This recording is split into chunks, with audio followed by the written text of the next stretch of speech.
কবি ভবানী প্রসাদ মজুমদারের হরিনামের পরিণাম। আমার পাখি আজব পাখি, করবে হরিনাম। দেখে যান গো বাবুমশাই, 100 টাকা দাম। এই ছেলেরা, চুপ করে থাক, করিস নে শোরগোল। বল তো পাখি, বল একবার, বলো হরি বল। সত্যি পাখি, বল হরি বল। বলেই দিল জোরে। বংশীবাবু 100 টাকায় নিলেন খাঁচা ধরে।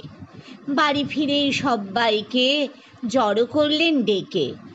জনা 50 লোকের মাঝে বললেন জোরে হেঁকে, এই যে পাখি দেখছো সবাই, মথুরাইয়ের ধাম। এই পাখিটাই দেখবে কেমন করবে হরিনাম। এই ছেলেরা, চুপ করে থাক, করিস নে শোরগোল। বল তো পাখি, বল একবার, বলো হরি বল। পাখি কিছুই বলে না তো, চুপটি করেই থাকে। বংশীবাবু রেগে মেগেই বলেন তখন তাকে, এত করে সাধছি তোকে, বাড়ল কি তোর দর?